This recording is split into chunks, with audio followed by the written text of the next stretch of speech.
Bienvenue à Repousser les limites. Mon nom est Jeff Dussault. Ça me fait tellement plaisir de vous accueillir sur ce nouvel épisode. Je vous souhaite une bonne écoute.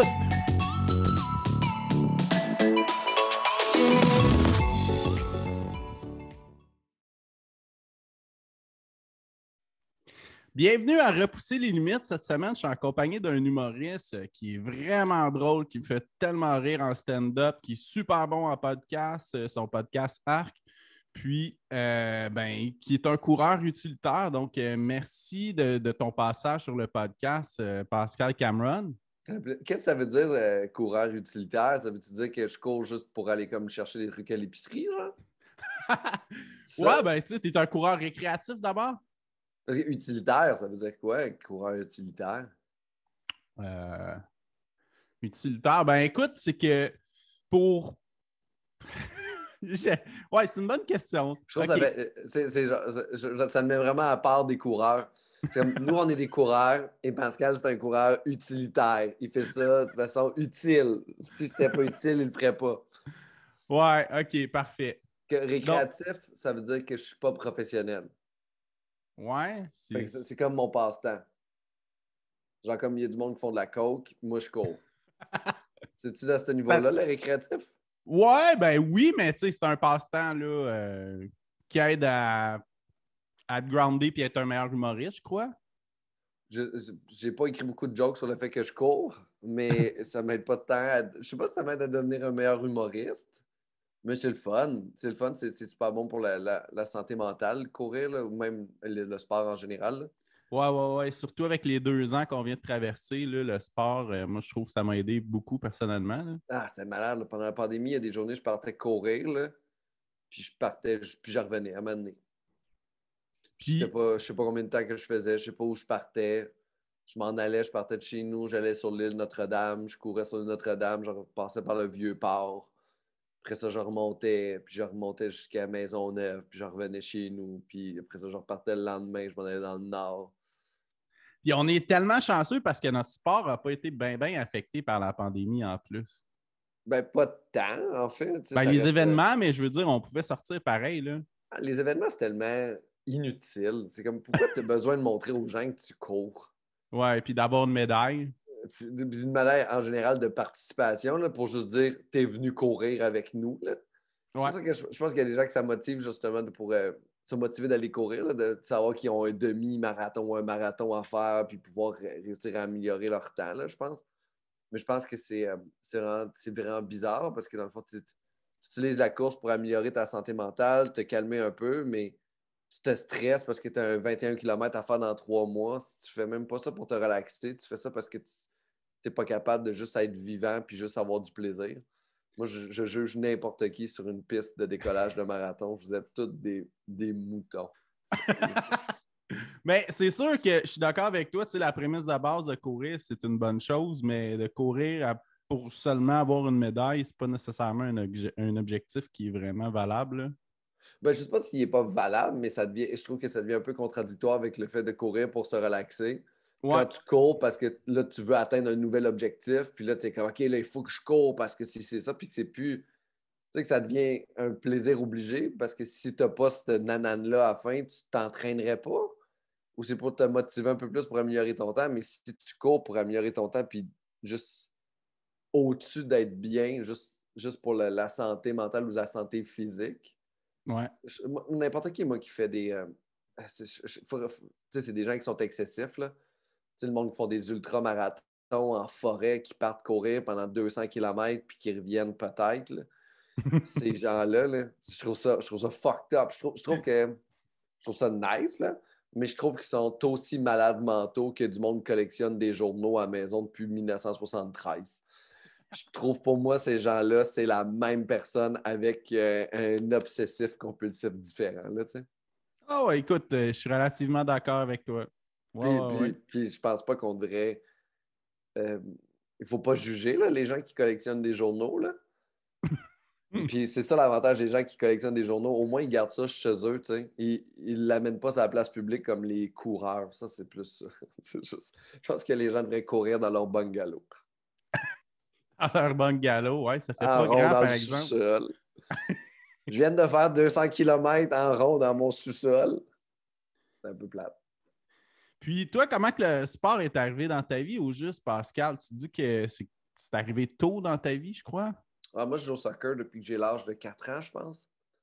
J'ai joué au soccer de l'âge de 4 ans jusqu'à l'âge de 20 ans, certains. 4 à 20 OK. ans.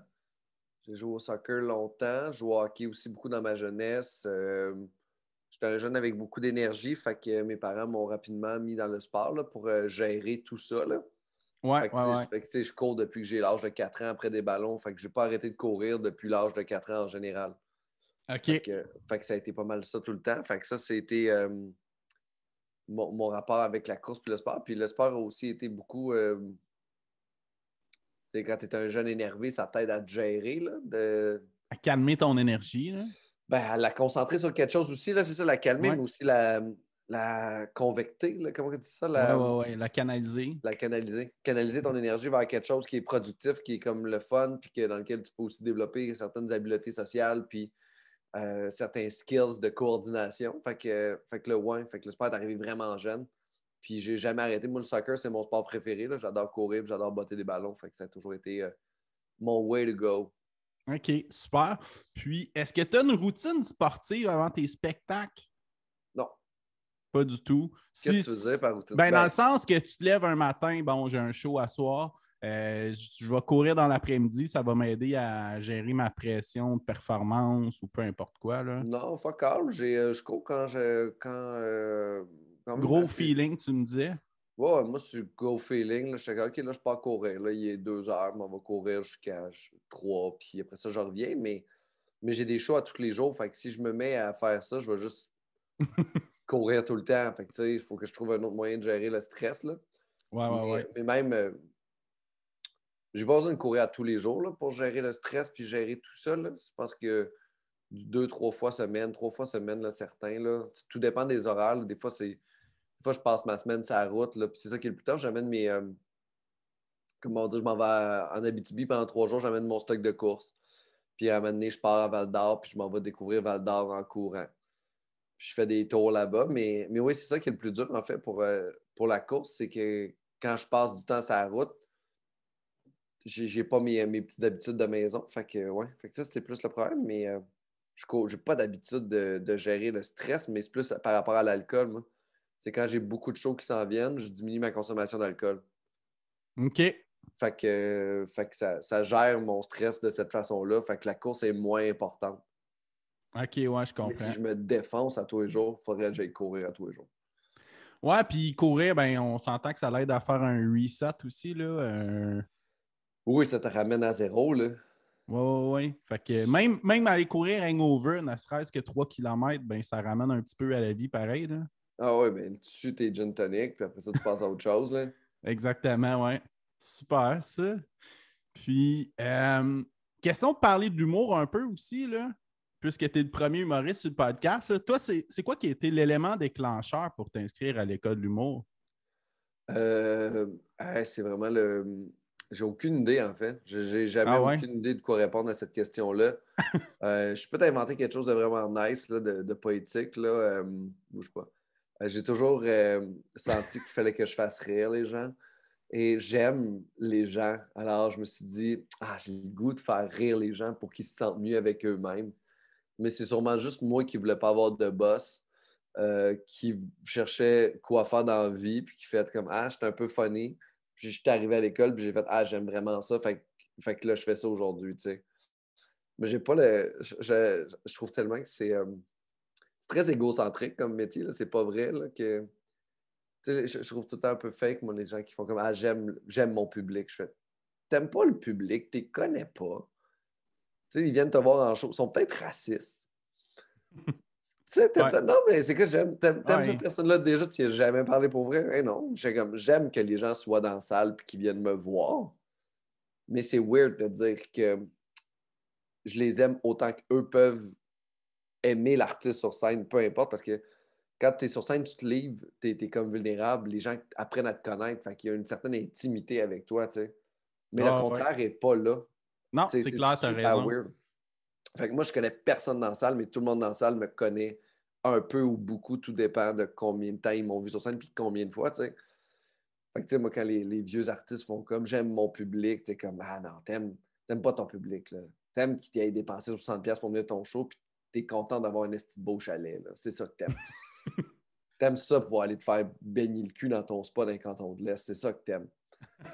C'est ça que t'aimes de ton public. Puis je pense que c'est juste. C'est un peu comme quelqu'un qui fait des pâtisseries, tu sais. Il aime que les gens viennent manger ses pâtisseries, là, tu sais. Mais il ferait quand même des pâtisseries dans la vie si personne venait le voir, là, tu sais. Ouais, je comprends. Fait que je ferais des jokes pareils peut-être dans la vie, taquins au monde, là, mais j'adore là, que les gens soient dans la salle puis qu'ils viennent me voir puis que je puisse gagner ma vie avec ça. Puis je pense que c'est comme un échange de services, tu sais. Je pense pas que tous les propriétaires de restaurants aiment tous leurs clients. Mais c'est Ouais. le fun. C'est le fun qu'il y ait des gens au Pacini de temps en temps, là. Cool. Puis, est-ce que ça a été un game changer pour toi faire l'école de l'humour? Non, Ou... pas tant. Ça a été plus ça a été plus. Ben, c'était un game changer dans le genre de. Ça a établi le fait que je voulais faire ça. Est-ce que l'école de l'humour a changé ma vie? Non. Mais ça a vraiment cimenté le fait que je vais devenir humoriste, tu sais. Ouais, Mais ouais, ouais. j'ai pas développé de. Tu sais, j'étais pas un chouchou à l'école avec mon style d'humour. Moi, j'étais pas le. Je suis pas monsieur tout. Tu sais, je suis quand même accessible. C'est ça, c'est que les gens. J'étais pas peut-être. Je pense que je n'étais pas compris à l'école de l'humour. Je pense pas qu'ils comprenaient ce que je faisais puis qu'est-ce que je voulais faire. Fait que ça m'a fait chier quand même un peu. Fait que ça a fait en sorte que il y a eu des frictions, mais tu sais, c'est normal, là, tu sais, quand tu essaies de créer puis tu essaies de devenir quelque chose, puis même toi, tu sais même pas où tu t'en vas. Après ça, tu Mhm. demandes à plein d'autres gens d'être d'accord avec ce que tu fais, mais que même toi, tu n'es pas certain encore. Je Tu es encore comprends. en recherche de ton style, puis peaufinement, Ben puis tout oui, ça. puis c'est même pas, ça n'a même pas rapport avec la directrice Louise Richer, rien de ça, là. C'est des professeurs que j'ai Mhm. croisés dans le chemin qui ont été un peu. Ils ont manqué de délicatesse et de pédagogie. C'était pas des bons pédagogues. Non, Mhm. ils ont pas étudié en pédagogie, fait qu'ils savaient pas comment communiquer des affaires. Fait qu'après ça, ils ont fait ça un peu tout croche parce qu'eux, ils pensaient qu'à cause qu'ils ont eu une carrière de 15 ans, ils étaient capables d'enseigner, tu sais. Ouais, ouais, ouais, je comprends. Un peu ça Mais qui. par contre, ce qui est bon de l'école d'humour, c'est établir des contacts dans le business. Tu sais, tu t'es fait des amis de ta cohorte, j'imagine, qui sont encore de tes meilleurs amis aujourd'hui. Non, pas toutes. Même Non? pas. Non, Ah non? vraiment pas. Mes meilleurs amis en humour, c'est du monde avec qui j'ai pas étudié. OK. C'est genre Joe Guérin, Charles Deschamps, qui eux ont fait l'école ensemble, mais c'est pas des gens avec qui j'ai fait l'école, tu sais. C'est pas des gens de ta Genre, cohorte. non, Ben Lefebvre, Pierre-Bruno Rivard, ça c'est mes chums, tu sais. OK. Mais j'ai pas fait l'école avec aucune de ces personnes-là. Ah, OK. Super, ça. Preach, c'est un gars que j'adore, fait que des affaires de même. Mais j'ai pas fait l'école avec aucune de ces personnes-là. Puis, c'est qui tes influences en humour? Toi, t'étais-tu un consommateur d'humour quand tu étais jeune, puis t'as baigné tout le temps là-dedans? J'étais un consommateur, oui. Quand même, mes premiers DVD que j'ai eu genre Dieudonné, Mes excuses. Je me souviens d'avoir écouté OK. du Dieudonné. J'adorais Dieudonné. Ses propos ont été peut-être un peu trop. Ont dépassé les limites, là. Ouais, ouais, ouais. Euh, Selon mes valeurs. C'est peut-être pas selon mes valeurs, mais par ma perception à moi, là, tu sais, c'est par rapport à ce que j'ai ressenti. Pour moi, il y a le droit de les dire. Là, tu sais. Je pense que dans une société de liberté d'expression, je pense que le public qui ne va pas dans la salle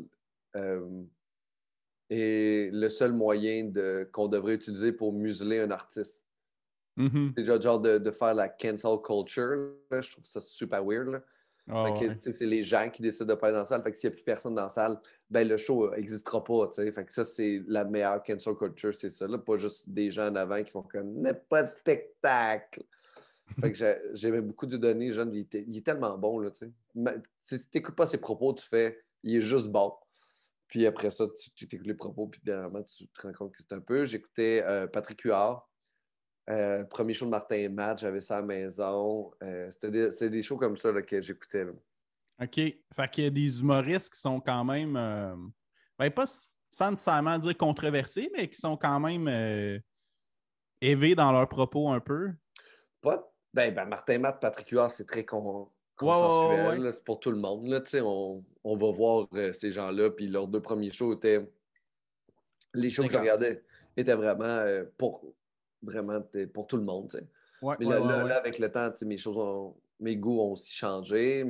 J'ai découvert des humoristes à l'étranger, des gens que je me suis mis à adorer. Là, Andrew Schultz, les. Mark Maron, j'adore. Jared Carmichael. Ça, c'est mes influences en ce moment. Là, c'est ce genre de personnes-là. Là. Ouais, stand-up à la pure et dure américaine. Là. Ouais, pur et dur, mais surtout avec des idées et une façon de voir les choses qui est juste un petit peu à côté. Ouais. Comment présenter des affaires, j'adore ça. Louis C.K., c'est dur de passer à côté. C'est un incontournable au niveau stand-up. Mhm. Il a fait une couple de mauvaises choses, hein, on s'entendra. Ouais, Et, c'est clair, mais ah, bon. mais Blanche Gardin aussi, j'adore. Je suis un gros fan de Blanche Gardin. Sarah Silverman aussi, c'est Ah ouais, j'adore Sarah, ouais. très fucked up. Mais Blanche Gardin, là, c'est une humoriste française. Tu connais-tu? Non, ça me dit rien. Je vais Phénoménal. regarder ça. Phénoménal. J'adore. OK. Ben, européen, par exemple, j'aime le petit Suisse, comment il s'appelle? Thomas. Thomas Wiesel. Thomas Wiesel, là, ça a été une grande révélation pour moi, là. Ah ouais, on va se voir bientôt. Je m'en vais en Europe, là, puis OK. on va se voir en Suisse ou à Paris, je ne sais pas encore, mais je vais en faire des shows là-bas. Là. Ah, super, ça pour l'été? Pas pour l'été, je pars un 10 jours, juste faire quelques spectacles. Ah, OK. Excellent, Ouais. ça. Puis, est-ce que tu es déjà allé faire des shows là-bas? Non, je suis juste allé en Angleterre. Je suis même jamais allé en France, en Suisse. OK. Alors, j'ai aucune idée.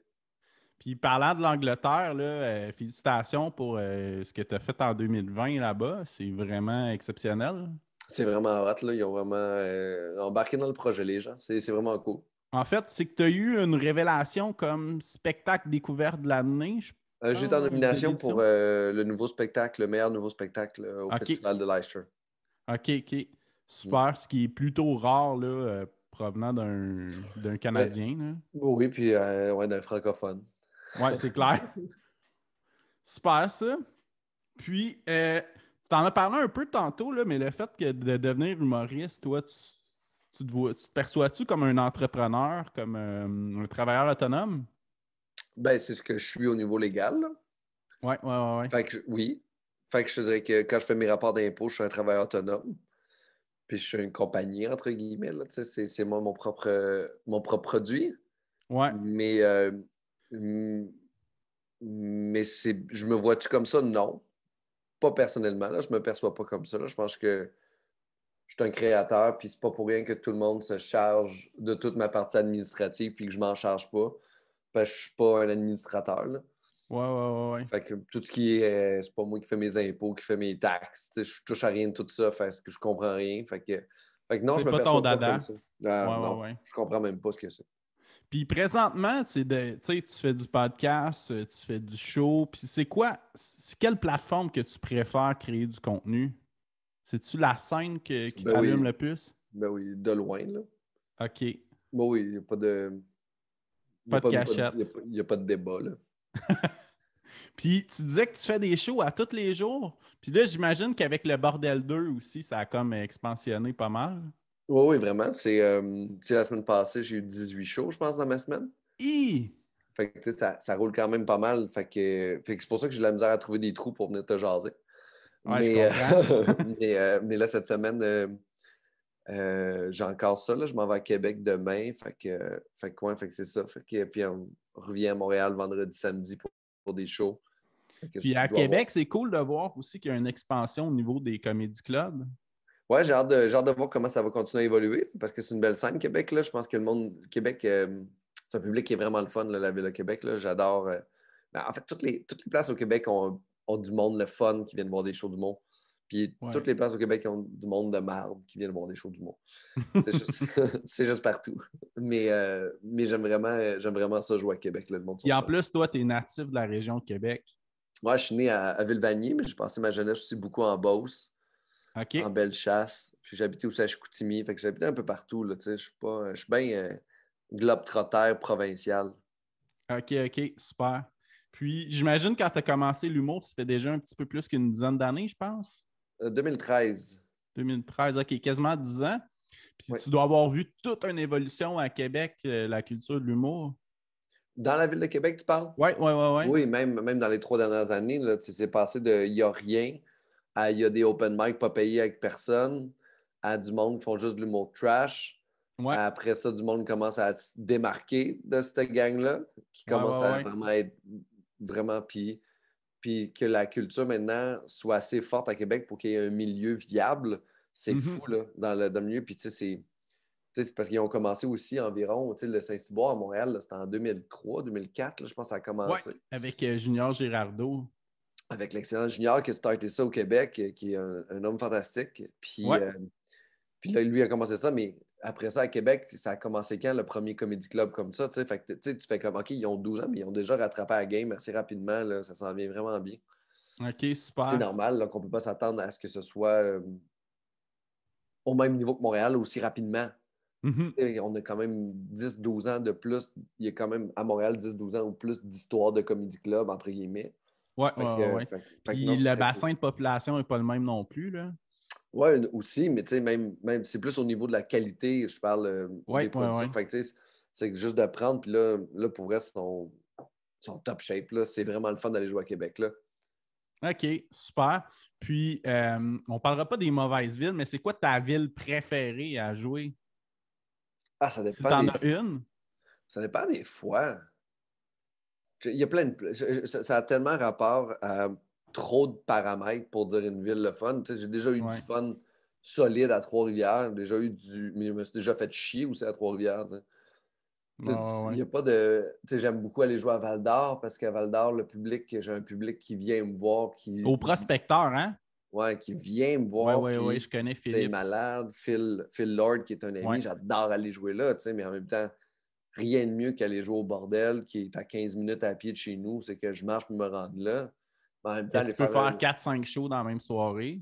c'est ça, puis après ça, j'adore aller jouer à Gatineau, tu sais, au Mardi Gras, man. C'est sold out à côté tout le temps.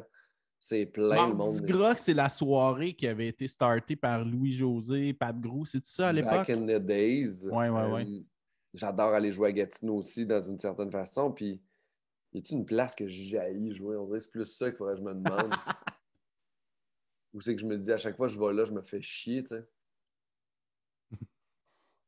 Ah, non, je sais pas. Ça dépend vraiment du crowd qui est là, tu sais. Puis quand tu fais ton show à toi, ben c'est ton public qui est là. Fait que j'ai du Mhm. fun, tu sais. Même aller jouer genre, à Caraquette au Nouveau-Brunswick, c'est malade mental, là. Tu sais, le monde... En plus, là, on va pas là souvent, le monde est nuts, là. Ouais, c'est clair. Puis, présentement, tu commences à être un humoriste établi, tu as un show qui s'en vient, puis, je sais pas si on peut en parler. Non. Parfait. Mais en tout cas, bref, tu fais des 1 heure, des 45 minutes, tu fais des. Puis, Oui. tu préfères-tu faire des 15 minutes ou tu préfères faire 1 heure de show? Ça dépend c'est pour quoi la soirée. Si je veux tester des nouvelles jokes, vraiment plein de nouvelles jokes, j'aime mieux faire des 15 minutes puis pouvoir vraiment me concentrer sur des segments. Mais Ouais. si je m'en vais faire mon show, j'aime mieux faire 1 heure dans l'idéal, tu sais, parce que tout va être rodé, puis je m'en viens m'amuser, puis puis le monde vient me voir moi en 1 heure, tu sais. Puis souvent en 15 minutes ou en 30 minutes, tu es mélangé avec d'autres mondes. Ouais. Tandis que je m'en vais faire 1 heure, là, comme là, le 2 juin, je vais en faire 1 heure au bordel. Mais je sais que dans le crowd, ça va être mon public. Ça va être Mhm. malade. Tu sais, je sais que ça va être fou, là, tu sais. C'est clair. Fait que ouais, Super, ça. fait qu'idéalement, des heures, c'est plus le fun. Mais des 15 minutes, si c'est pour travailler du matériel, c'est ça idéal. OK. Puis, est-ce que tu as déjà fait un gala juste pour rire? J'ai fait 6 galas à date. 6! Ouais. Oh! Hey, je savais que j'ai vu gros des vidéos pour Comédia, là. Mais j'ai fait des galas comédia, je n'ai fait. Attends une minute, je vais avoir fait. Non, j'ai fait 7 galas. Je pense que j'ai fait un, deux. Attends, 2020, j'ai fait 2 juste pour rire. 2021, j'ai fait un juste pour rire, fait que j'en ai fait 3. Comédia, j'en ai fait 3 aussi. Fait que j'en ai fait 6, ouais. OK, super. Puis, est-ce que tu en as d'autres cette année, j'imagine? Ah oui, j'en ai d'autres cette année. OK, excellent. Puis, est-ce qu'un jour, animer ton propre gala, ça serait un but pour toi, un rêve? Ou? Ah ben oui, pour elle, ça serait vraiment le fun. Là, oui, animer un gala, ça n'aurait pas de maudit bon sens. Là. Ouais, Super. ce serait vraiment hot. OK. Puis, fait que toi, on parlait avant, à la pré-entrevue, là, pour revenir un peu au sport, que bon, ben, le sport, je sais pas, tu penses-tu qu'être sportif fait de toi un meilleur humoriste? Je sais pas ce que je serais sans le sport, là. Je peux supposer que probablement, parce que tous les gens qui font pas de sport sont tous moins drôles que moi. Fait que ça, c'était ma conclusion. Fait que n'importe qui fait pas de sport. Mais en même temps, il y a des gens qui font plus de sport que moi qui sont beaucoup moins drôles que moi. Probablement. Genre Jean-Philippe Vautier court plus que moi, puis il est beaucoup moins drôle que moi. Non, c'est Jean-Philippe Vautier. Mais genre, c'est un bon courage, Jean-Philippe Vautier. Ouais, ouais, ouais. Puis non, il est rigolo, mais non, je pense pas que ça a un lien. Je pense que ça fait de moi peut-être une meilleure personne en général. Là. Mhm. Mais je pense pas que ça fait de moi une meilleure humaine. Je pense que ça fait de moi un meilleur chum. Je pense que ça fait de moi un meilleur client au restaurant. Je pense que ça fait de moi quelqu'un avec un plus beau cul que les autres. J'ai vraiment le plus beau cul au Quel- Québec. Quelqu'un de plus jovial, le fait Ouais, plus d'être jovial. Ouais, je sportif. pense, je pense que ça fait juste moi une meilleure personne en général. Ça m'aide à me concentrer et à travailler, mais je pense pas que ça fait moi un meilleur humoriste. Ça fait moi un package meilleur humain. Là. Ouais, je comprends. Ouais, ouais. Ouais, ouais, je pense n'importe qui. Je pense que n'importe qui fait un peu de sport, même si ça va être un meilleur mari, un meilleur père, un meilleur comptable, puis un meilleur gars pour souffler une piscine, tu sais. Puis, est-ce que tu vois une corrélation entre le sport et l'humour? Dans le sens que tu penses-tu que ça prend un peu les mêmes qualités pour devenir un bon coureur puis un bon humoriste?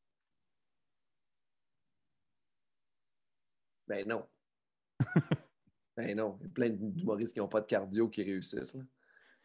C'est clair. Fait que, tu sais, non, je pense pas. Je pense que c'est deux affaires. C'est très cérébral, l'humour. Je pense que la course, oui, il y a une partie qui est très mentale quand tu arrives à un certain niveau, là. Mais c'est surtout une capacité physique puis de zoner out, là. Exact. Mais tandis que c'est le contraire, l'humour, il ne faut pas que tu laisses rien s'échapper, puis il faut que ton cerveau marche à 700 km/h à chaque fois que tu es sur le stage. Fait que je pense que les deux se complètent plus qu'autre chose. Mhm. Ouais, je pense que la course me permet d'oxygéner mon cerveau. Fait que quand j'arrive sur le stage, je vais peut-être être plus rapide à réfléchir. Tu sais. Ouais. Ben, puis tu sais, ça active le sang au cerveau aussi, là, la Ouais. course. Fait que super, ça. Puis, de où que ça vient l'idée de ton podcast Arc? Moi, à chaque fois que j'ai des idées, je ne sais pas d'où ça vient. C'est vraiment tough pour moi. OK. Il y a des gags que j'écris que je fais comme. Je me souviens plus comment j'ai réfléchi à cette gag-là. Tu sais, c'est très épeurant.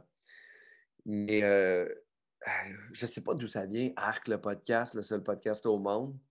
Euh, je sais que j'aime ça parler des affaires que j'haïs.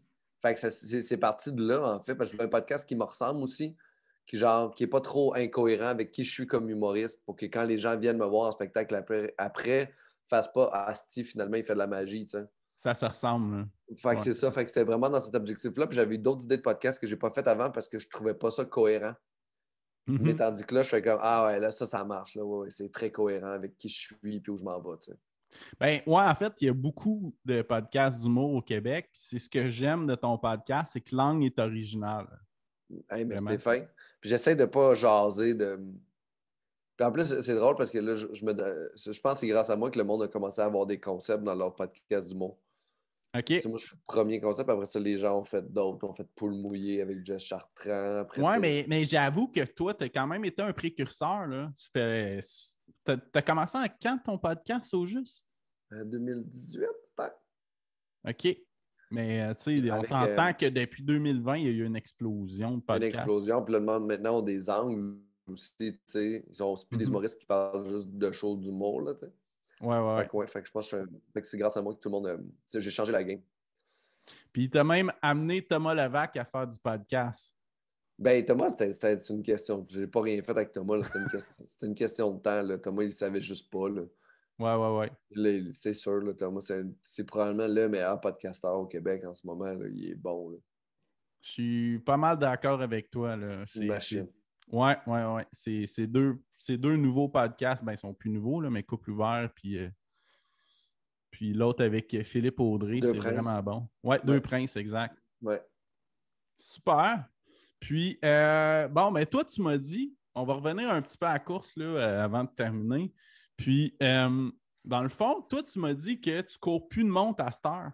Puis, est-ce que tu trouves ça pas mal plus le fun de plus suivre tes datas? Je sais pas si je trouve ça plus le fun, mais je trouve ça plus sain, en fait, là. Je trouve Ouais, ça ouais, juste ouais. plus sain de courir pour le plaisir puis pour pour la forme physique plus que pour me rater, pour me comparer avec moi d'avant-hier, de m'offrir. J'ai pas besoin de défi, tu sais, je le fais pour une autre raison, là. Mhm.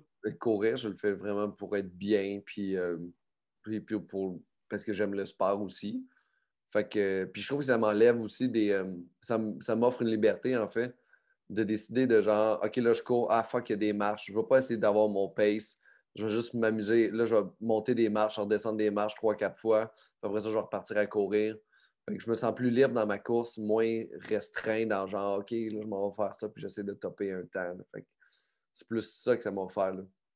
Ouais, puis surtout, toi, tu n'as pas de cadre précis pour courir, dans le sens où tu ne te prépares pas pour un demi-marathon, peu importe. Donc, fait que c'est plus fun, tu as plus de plaisir dans même de courir au feeling. Ben oui, puis tu sais, je pense que je pourrais le faire. Là. Demain, mon demi-marathon, là, je pourrais partir, là, mais ça ne m'intéresse pas. Ouais, ouais. Tu sais, je T'aimes pars mieux, courir. t'aimes mieux courir par toi, pour toi-même, pour le bien, puis tout ça. Ben oui, je fais un parcours en ce moment, puis je pensais que je faisais 5-6 kilomètres, là, tu sais, puis j'étais comme bien content. Mon voisin, il a fait, non, non, tu fais 11, là. C'est du 11. J'ai OK, je m'en calisse. Cool. Puis, mettons qu'il y a une compagnie qui t'approcherait pour être ambassadeur d'un événement. C'est-tu quelque chose qui t'intéresserait? Ben, ça va dépendre c'est quoi l'événement, ça va dépendre ben, des affaires, là. Ça dépend aussi qui est associé à ça, mais oui, c'est aussi toujours possible, là, tu sais. Mais il faut que ce soit un événement le fun, là. Il ne faut pas que ce soit genre Magog en course, jamais. Pourquoi Magog? À cause des Je sais côtes? pas. J'en ai OK. aucune idée. Il y a OK, parce pas... que c'est le marathon le plus coûteux au Québec. Ah, pour vrai? Ouais, ouais, ouais. Ah, mais ça doit. C'est super le fun, là. Magog, en plus, la montagne est haute, là. OK, super. Puis, as-tu des projets à venir à plugger? Je vais avoir des dates où je vais me promener un peu autour du Québec avec du rodage. Je m'en vais faire une nouvelle heure de show, un peu me promener un peu partout. Je vais le dire, mais je vais sortir un one-man show l'année prochaine. Fait que là, il va y avoir OK, des donc billets. 2023. 2023, il va y avoir un one-man show qui va sortir. Fait que là, ça, c'est en travail en ce moment. Puis, qu'est-ce qu'il y a Sinon, d'autre? il y a ton Patreon qu'on peut s'abonner, t'encourager. Ben oui, le Arc, le podcast, le Patreon. Je vais être au Bordel Comedy Club le 2 juin. Ça va-tu être sorti avant le 2 juin? Oui, oui, oui, oui. Bon, le 2 juin, je suis au Bordel Comedy Club. Les billets sont en vente sur le bordel.ca. Puis c'est pas mal ça, j'ai l'impression. Cet été, des Donc, galas juste pour rire, puis comédie aussi. ton Patreon, c'est Pascal Cameron. Non, c'est Arc, le podcast. Ah oui, OK, Ouais, parfait. patreon.com. Puis je mets aussi sur mon Patreon en ce moment, je mets des crowdwork que je fais, des animations, bordel, des affaires de même, fait que des bouts improvisés. Ah oui, OK, OK. Puis je mets l'intégrale de toutes les discussions avec le monde. OK. Puis ça, c'est dans quel range de prix, en fait? Je sais qu'on peut donner 1-2 $ sur ton Patreon Ouais, pour je pense que c'est à t'encourager. partir de 3 là. OK. Je mets tout disponible à 3 Fait que Ah tout le monde qui ouais. donne 3 vous avez tout. Tu sais, je vais juste le mettre là pour le monde, ça leur tente. Puis c'est juste. Je suis pas très business dans la vie tout de suite. C'est pour ça que je suis pas administrateur de mes affaires en général. Là. Ben non, mais tu viens de me donner le goût de m'abonner. Ben, de toute façon, je voulais m'abonner, là, mais C'est un truc super. banal. Mais c'est ça, il y en a un en plus que j'ai mis libre à tous, en fait, que le monde peut écouter de quoi ça a l'air. Là. Parce que des fois, le OK. monde ne sait pas ce que c'est. Là. Fait que je l'ai mis gratuit. Puis c'est moi qui jase avec du monde. Là. Je leur demande. Je leur pose des questions sur peu importe la vie. Je juge leur linge. Puis après ça, on rit. Le monde a vraiment du fun. Là, personne ne pleure. Ben, c'est-tu quelque chose qui t'attirait, ça, de faire un show crowdwork? Non, pas un show de crowdwork. Je trouve que si les gens payent un billet pour venir voir un spectacle, c'est à la moindre des choses, j'ai écrit des textes. Là. Mais en animation, c'est ça la job un peu, là, de jaser avec le monde puis préparer. Fait que dans ce cadre-là, je trouve que c'est correct. Là, mais non, moi, si tu viens voir un show, c'est qu'il y a eu des idées puis j'ai essayé Pas comme Jay du Temple là, qui rodait un show. mais je serais pas capable de faire ça de toute façon. Là, c'est tellement d'énergie. Là. Ouais. Non, puis lui, il part quand même avec des canevas et des trucs comme ça. C'est improvisé, mais il y a comme une base, là, tu sais. Ouais. Mais aussi, il est excellent, lui, à faire ça. Là. Une belle Super. machine. Ben écoute, merci de ton passage sur le podcast. Puis bonne continuité dans tes projets d'humour. Je tiens à mentionner que tu es un de mes stand-up top 5 préférés au Québec. Là. C'est vraiment très drôle ce que tu fais. Merci Stéphane, man. Merci. Hey, bye, bonne journée. Merci de l'invitation. Merci.